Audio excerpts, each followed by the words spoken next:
Kalau Bonn terkenal sebagai tempat kelahiran Beethoven, maka Stuttgart sebagai kota kelahiran Friedrich Schiller. Inilah penulis lagu yang sering kita dengar, Ode to Joy. Fritz, begitu panggilannya sejak kecil, namanya terambil dari nama Raja Friedrich Agung. Setelah besar, dia dipandang sebagai sastrawan terbesar di Eropa setelah pujangga Inggris William Shakespeare. Beethoven mengajak Fritz, "Come on, Louis, let's wish universal brotherhood, freedom and peace between all humankind, free from war and desperation. Show the world triumph of Ode to Joy." Setuju, Fritz, dengan puisimu? Saya yang membuat musik meniupkan trompet salam kegembiraan agar semua manusia menikmati kebebasan dan perdamaian. Ini adalah peluk cium buat seluruh dunia. Jadi anak-anak bukan hanya untuk orang yang bisa berbahasa Jerman, tetapi lagu ini dinyanyikan untuk semua bangsa-bangsa. Oh teman-teman, bukan nada-nada seperti ini, melainkan naikkan suara bersama dengan nada yang lebih baik dan sukacita. Sukacita kemilau indah para dewa Putri Elysium. Dengan berapi-api kita memasuki, wahai Putri Elysium, kegaibanmu menyatukan kembali perasaan bersaudara antara pengemis dan pangeran yang selama ini tidak bisa diterima karena pedang kebiasaan yang kaku.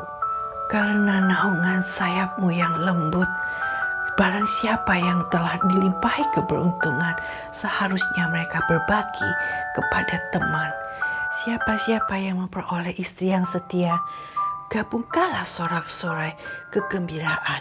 Pengorbanan seseorang sekalipun harus kehilangan nyawanya, tetapi dimaknai oleh seluruh dunia.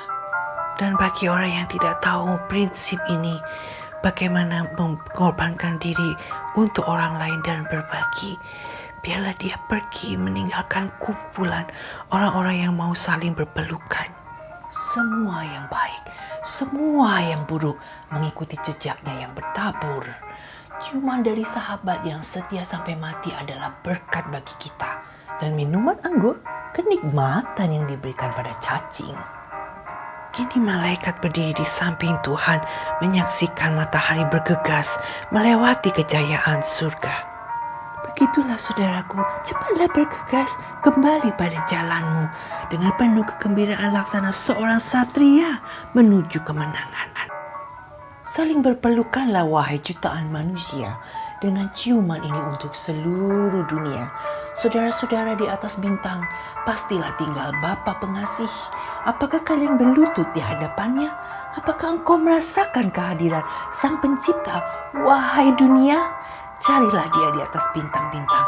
Di atas bintang-bintang pastilah dia tinggal.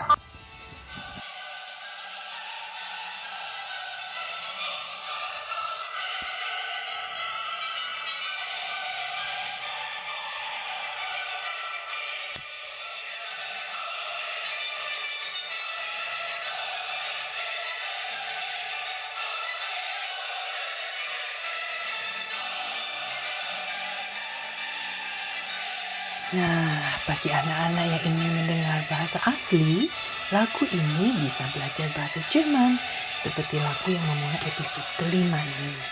Puisi Schiller menggunakan simbol-simbol Yunani, seperti keajaiban atau di bawah sayap lembut dewa-dewi Elysium. Tapi, apakah benar dewa-dewi bisa membawa si kaya mau berteman dengan si miskin? Pengemis bisa bergaul dengan pangeran? Tidak ya.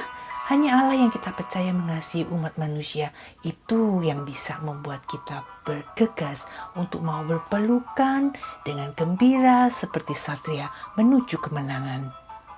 Kalau Beethoven tahu lagu-lagu ciptaannya digunakan Jerman memanggil teman bagi bangsa-bangsa yang sama-sama merasa sebagai bangsa pilihan, tentu Beethoven kecewa ya, karena bangsa yang merasa dirinya lebih suci, lebih murni, akibatnya akan mudah jadi sombong dan merasa lebih tinggi. Akibatnya, negara Eropa dan Jepang berlarut-larut dari satu perang ke perang lainnya. Lagu ciptaan Beethoven yang saat ini kita dengar mengingatkan perdamaian antara bangsa Eropa, termasuk penyatuan tembok Berlin dan Bonn. Suara laki-laki yang kita dengar saat ini menyanyikan nada manusia yang merindukan kebebasan dari penjajahan dan penderitaan.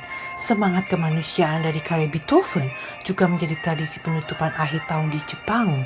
Orkestra dalam jumlah besar mengiringi kira-kira 10.000 orang Jepang menyanyi sebagai peringatan Jepang sudah cukup menjadi korban Perang Dunia Kedua.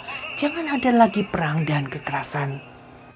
Dengan mendengar simfoni nomor 9, seolah-olah kita mendengar melodi yang lebih sensitif dirasakan seorang musisi tuli yang justru lebih peka menangkap perubahan besar, yaitu lagu bukan hanya menghibur kaum bangsawan, tetapi berubah menjadi mengangkat nilai kemanusiaan yang zaman itu baru dirintis.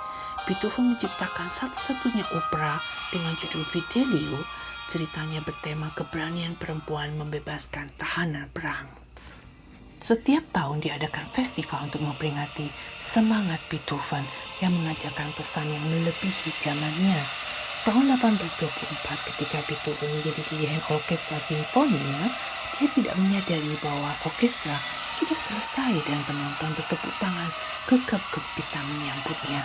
Dari kejadian itu para penyanyi masa prihatin betapa parahnya ketulian Beethoven. Salah satu penyanyi perempuan menuntunnya membalikkan badan agar bisa menyaksikan aplaus yang meriah. Mungkin itu kesempatan terakhir Beethoven menjadi dirigen karena dokter menyarankannya untuk beristirahat di pedesaan.